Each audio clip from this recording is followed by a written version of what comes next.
Doctor Harshvardhan Krishnanagar से लगातार 5 बार चुनाव जीतते रहे हैं, लेकिन फिलहाल केंद्रीय मंत्री और चूंकि सरकार में शरीक हैं, विधानसभा चुनाव से इतर हैं, लेकिन उनके ऊपर जिम्मा है कि कहीं ना कहीं किरण बेदी को अपने क्षेत्र से जिताना है और बड़ी सेफ सीट भी मानी जाती है बीजेपी के लिए भी। और लगातार जो बातचीत हो रही थी उसमें जो बातें हर्षवर्धन के जरिए निकल कर आ रही है वो कहीं ना कहीं इस बात की दिशा में है कि हर्षवर्धन एक मैच्योरिटी के साथ बीजेपी को इस विधानसभा चुनाव में बड़े पॉजिटिव वे में रख रहे हैं और एक बहुत ही शानदार राजनेता के तौर पर उन्होंने खुद को बड़े सादगी के साथ रखा है। उर्मिलेश जी, एक सवाल ये बार बार जहन में है, चूंकि कुछ दिनों पहले शत्रुघ्न सिन्हा से पूछा गया जब सवाल, तो उन्होंने हर्षवर्धन का नाम लिया और हर्षवर्धन एक ऐसे फेस थे तो किसी को भी चैलेंज कर सकते थे।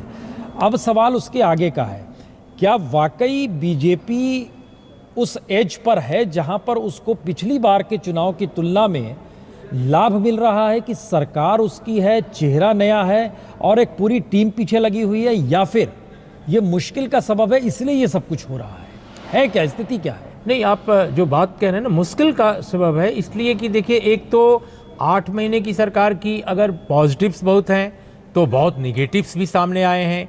दिल्ली के लोगों को तुरंत उसका असर दिखा है और महंगाई जो है, महंगाई में जो कमी नहीं आई।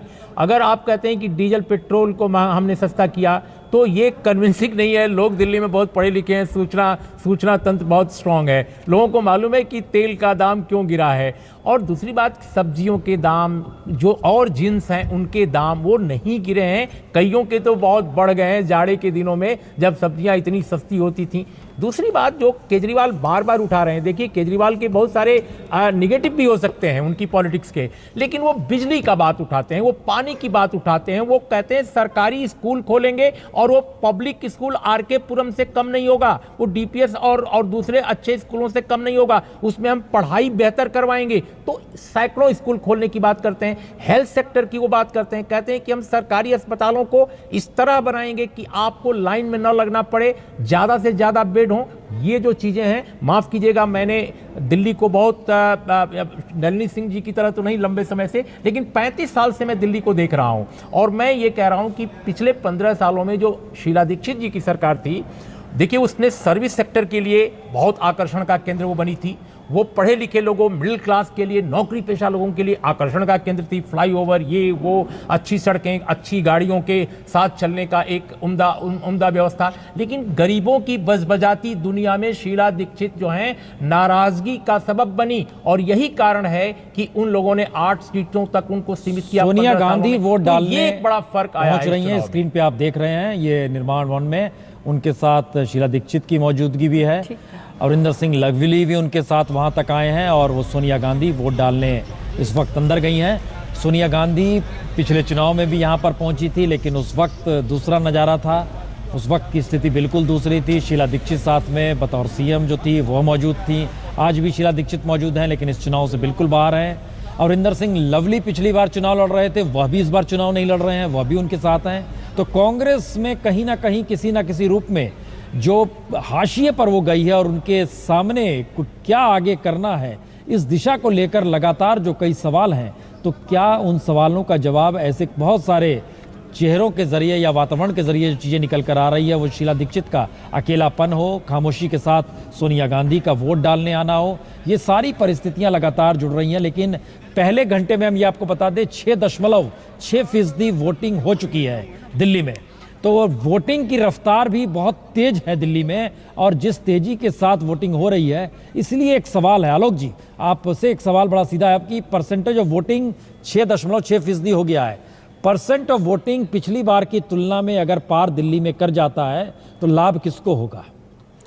देखिए, अभी जिस तरह से आप पार्टी ने बहुत ऑर्गेनाइज ढंग से किया है, लेकिन एक बात मैं कहूँगा, यदि ज़्यादा परसेंटेज होता है तो बीजेपी भी जो कोशिश करती है, उसके जो अपना संघ का एक नेटवर्क रहा है, जो हमेशा एक बड़ा ही, जिसको कहते हैं बूथ मैनेजमेंट। जरा सा रोक रहे हैं, किरण वालिया उनके साथ है, किरण वालिया जो कि नई दिल्ली से चुनाव लड़ रही हैं और इससे पहले ये शीला दीक्षित की सीट थी। शीला दीक्षित तकरीबन 25,000 वोटों से यहाँ आ रही थी। क्या कहती हैं, सुना जाए। दिल्ली की जनता से क्या जनता चाहेगा वो होगा।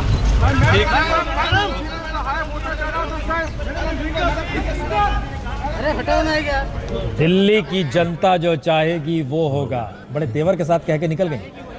देखिए, इसीलिए मतलब जो हम जो बात कर रहे थे कि जिस तरह से वोट डलवा सकें लोग, कांग्रेस का यही सबसे बड़ी प्रॉब्लम है। मतलब आपने शीला जी की, अभी उर्मिला जी भी तारीफ कर रहे थे, कुछ मामलों में उन्होंने जो काम किया, लेकिन संदीप दीक्षित जो उनके बेटे थे या और इस तरह के जो लोग थे, उन्होंने जनता से कैसे वो कट गए, उन्होंने कोई ज़मीनी काम उसको छोड़ दिया, उसका नुकसान शीला जी को, पूरी पार्टी को भुगतना पड़ा। और वही स्थिति बीजेपी में कहीं कहीं जो इस समय नाराज़गी किरण बेदी जी के कारण आई, उसका कितना असर होगा, कितने लोग वोट डलवाने के लिए उनके कार्यकर्ता स्वयंसेवक जो पॉइंट को पकड़िए, अमित शाह जी ने परसेंट किया ऑफ वोट अगर बढ़ गया दिल्ली में तो लाभ किसको होगा? देखिए और कांटे का मुकाबला हो जाएगा, मैं तो ये मानता हूँ, क्योंकि दोनों कोशिश कर रहे हैं, आप पार्टी भी और बीजेपी भी। उसमें देखना ही होगा कि यदि ज़्यादा पार्टी कौन डलवा पाती है। आम आदमी पार्टी के लोग यदि ज़्यादा वोट डलवा सकते हैं तो निश्चित रूप से उनकी जीत होगी। लेकिन जो ये तो एक अजीबोगरीब स्थिति है कि जो जिसके वोटर ज्यादा निकलेंगे, लेकिन पिछली बार की तुलना में बड़ी तादाद में वोटरों की संख्या बढ़ी है 2013 के मुकाबले में। इसलिए सवाल है कि क्या नल्ली जी, क्या ये आरएसएस निकाल रहा है, नए वोटरों को निकालेगा या वोटर खुद ब खुद निकलेगा? देखिए ऐसा है, वोटर को निकालना और वोटर खुद ब खुद निकलना, अगर आप ये बता दें कि खुद ब खुद किसके पक्ष में निकल रहा है वोटर, जी, किस पार्टी के, और कौन वोटर निकाला जा रहा है बाहर, तो उसमें मैं आपको तुरंत बता दूंगी कि किसका फ़ायदा होगा। लेकिन इस वक्त ये कह देना कि अपने आप खुद ब खुद निकल रहा है, आपका वोटर और भाजपा का वोटर निकाला जा रहा है, ऐसा बिल्कुल ठीक केजरीवाल भी आ गए हैं, ठीक नहीं है। चलिए वहां उन्होंने क्या कहा है थोड़ी देर में बात सामने आएगी। कौशाम्बी से निकले हैं वो वोट देने के लिए, उनका नई दिल्ली में है, वहां पहुंचेंगे, हम फिर वहां पर लिए चलेंगे। हाँ जी बताइए। मैं आपसे कह रही हूँ कि जो कि पकड़ा है, जिस भी पार्टी ने 3-4 मुद्दे जो है ना, ये एक बिग पिक्चर होता है जो इस चुनाव का असर राष्ट्रीय क्या अंतर्राष्ट्रीय स्तर पे भी पहुंच सकता है, वो अभी उस पे आते हैं। लेकिन जो ज़मीनी हकीकत है वो है बेरोज़गारी। आप कहीं भी चले जाएं, आपको जवान लड़के मिलेंगे जो कि बेरोज़गार खड़े हुए हैं, सिर्फ आपको देख रहे हैं, तो वो बेरोज़गारी। दूसरी जो चीज़ किसी ने उठाई नहीं, वो बढ़ती इनइक्वालिटी, यानी कि बढ़ती दूरियां, फासले, जो कि यहाँ पे साधन संपन्न धनी लोग हैं और जो गरीब तबका है, उसमें बढ़ता फासला है, वो भी एक हकीकत है। दूसरा कि जो हेल्थ की बात उठी कि स्वास्थ्य के लिए आपको खर्च ज़्यादा करना पड़ रहा है, तो वो जो खर्च करना पड़ रहा है, जो आपका स्कूल का स्तर गिरा हुआ है, जो आपके सर पर छप्पर जो है वो किस क्वालिटी का है। देखिए लोग जो दिल्ली में, आपने पहले भी कहा कि लोग यहाँ बहुत सूझबूझ वाले लोग हैं, वो ये देख रहे हैं कि छप्पर में से अगर पानी निकल रहा है तो मेरा ही घर ऐसा क्यों 20 स्क्वायर फुट का, या आप कहिए कि EWS में 300 स्क्वायर फुट का, लेकिन उसकी क्वालिटी क्या है। लोग अब चाहते हैं कि मेरा भी लड़का या मेरी भी लड़की जाकर एक प्लेन उड़ाए या कुछ बने, अब वो सिर्फ पिज्जा अजय माकन का बड़ा बयान आया है, आम आदमी पार्टी को किसी कीमत पर सपोर्ट नहीं देंगे, सपोर्ट नहीं लेंगे, ये ना लेंगे ना देंगे, ये अजय माकन का बयान आया है। क्योंकि पिछले चुनाव में हंग असेंबली की स्थिति में कांग्रेस ने सबसे पहले जाकर पत्र दे दिया था कि हम आम आदमी पार्टी सरकार बनाए, हम खुला समर्थन दे रहे हैं, यानी बिना शर्त समर्थन दे रहे हैं। तो क्या कहा गया जरा सुनिए। आपका ना तो समर्थन लेंगे अपनी सरकार बनाने के लिए, ना उनको हम समर्थन करेंगे। तो अजय माकन जो कि बीजेपी के काउंटर को लगातार इस बात को लेकर करते रहे कि वो सांप्रदायिकता के साथ है,